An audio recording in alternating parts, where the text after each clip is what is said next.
there, fellow travelers. Mark here with Wolters World, and today we have another travel Q&A with your questions to us. And this time we have something different. I'm actually going to ask you a couple questions as well. So our first question is, usually people will write us, say, Mark, how do you get cheap flights? Well, one of the things is when you're looking to get cheap flights, the key thing is flexibility.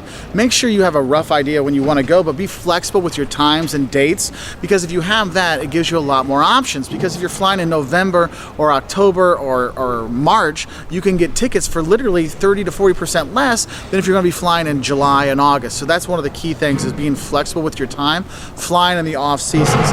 So one of the things we do is we actually go to a consolidator website like a skyscanner.com or kayak.com or cheaptickets.com, expedia.com, these ones, and we'll look on there and they'll have a range of prices from many different airlines. And the thing is, when you do that, it gives you an idea of what are some of the prices are. And with the flexibility, some of them will give you like a 3 or 4 or 5 day window, and you can see is that Tuesday and coming back on a Thursday actually gives me my best prices. And you do that, and with that flexibility, it really helps. But look into those consolidators, find the best price that works for you. And what we actually do after that is, then if I find it's a great deal with Delta, okay, from Chicago to Venice, okay, I'll find it on Kayak. And then what I'll do is I'll actually go to delta.com and look on there as well. And sometimes I will see a little bit of a price difference. Sometimes the one on delta.com is actually higher. So what I'll do is I'll click on the Kayak and I'll buy it through them, okay? And they'll give you you get the same, rights and stuff like that if you're going through those Kayak sites as you do on the Delta sites, more or less. I usually feel more comfortable though going to the main, like united.com or delta.com to buy the ticket, because then I can say, look, I bought it through you, and also I get the miles and stuff like that. So that's kind of how we go about getting the cheaper tickets. And honestly, there's all kinds of websites that'll send you notifications of cheap flights to different destinations. I mean, I sign up for things with Delta and Aer Lingus and things like that. So you see these great prices, like, I've got to go. I mean, we got an announcement from Delta for this flight to Amsterdam. It was like $600 round trip. I'm like, Jocelyn, you're going. I couldn't go because I had to work, but I was like, you're going. You are going, because you can't beat a price like that. And that's the thing, is she had the flexibility to get that. So that's how we get our cheap flights right there. The next question we get from people is, Mark, how do you decide where to travel?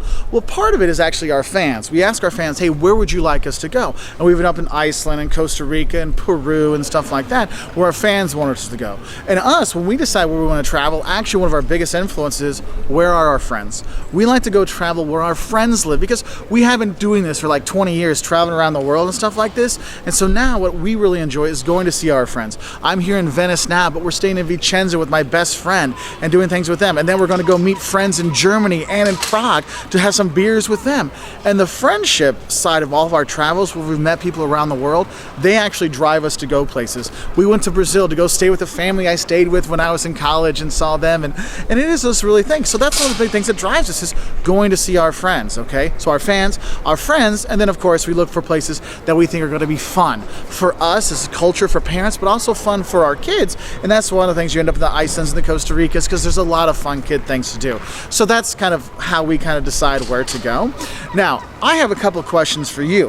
One, I've seen a lot of people, a lot of YouTubers do these kind of hangouts or meetups with their fans.